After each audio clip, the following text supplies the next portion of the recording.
technique, quoi. C'est ça, voilà. C'est une machine à calculer quand on le voit, quand on le suit à la télévision, hein, parce qu'on ne voit certaines images, que certains coups en fait. Mais c'est la manière dont il aborde à chaque fois chaque main, comment il l'aborde. Je trouve il a un charisme dans le regard quand il attaque, quand il envoie, quand il surrelance, généralement, ou quand il fait tapis, généralement la personne, comme Davidi par exemple, se fixe sur un point et on essaye tout de rester calé sur un point. Et lui, au contraire, il dévisage la personne qui doit réfléchir, qui doit le dévisager, et il le lâche pas du regard et il l'observe pour savoir comment cette personne se conduit. Et ça, mais je trouve vraiment qu'il a une manière enfin voilà, il a une vraie intelligence de calcul, de vie. C'est un ingénieur ce garçon. Ah Et oui, puis, ça, je l'ai croisé, c'était l'année dernière, je suis allé à Monaco et j'y suis allé avec ma fille. Et on est arrivé à Nice et on s'est retrouvé dans l'hélicoptère pour nous emmener à Monaco avec Fedor. Et on s'est mis à discuter. Laurent Labiche entre Oui, bah oui. Nice et il prend l'hélico. Ouais, parce que C'est pas si cher. J'ai gardé Non. ma carte vermeille, moi. C'est combien l'hélico? c'est rien. 200 balles. Ah, faut demander à celui qui l'a pris. C'est 180 balles. Par personne.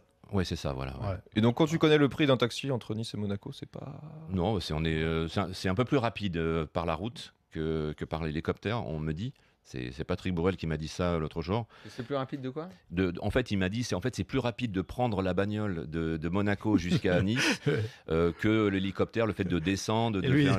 lui, il te dit ça, mais il va prendre l'hélicoptère. Ah oui, c'est bien sûr, il prend l'hélicoptère. Je t'ai enculé, putain. Génial.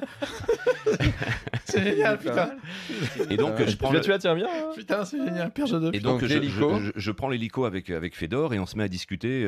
Ah, t'es dans l'hélico avec lui? Ouais, et on parle, et il parle lui anglais, mais il parle aussi français. Et il commence à me raconter comment il a fait pour arriver jusque-là. Il était mais vraiment d'une humilité. Et à un moment donné, on descend, donc on se pose, on descend, et ma fille lui dit, je pourrais faire un selfie avec toi? Et il me dit, bah écoute, quand on sera dehors, avec grand plaisir. Et on descend, il pleuvait. Et ma gamine glisse et tombe sur le bras et s'ouvre le bras et elle a super mal. Et donc lui, en fait, il y avait le men qui avait commencé. Il fallait qu'il soit à 16h avant la fin de l'ouverture.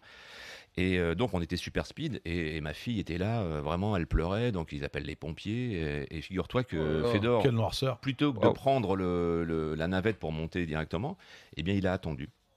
Il a loupé son entrée au Maine. Il a attendu le lendemain. Tout ça pour rester à côté de ma fille. Et puis une fois qu'elle est sortie, etc., il a voulu faire le selfie. Il lui a dit, maintenant on va faire le selfie. Et c'est pas grave si j'ai loupé mon entrée. Et j'ai trouvé ça super classieux de sa part. Bravo, Vraiment, franchement, bravo. Franchement, voilà, bravo. il s'appelle Fedorol. Ça, il faut pas l'oublier, ce garçon. C'est Bon. vraiment quelqu'un de bien. Est-ce que-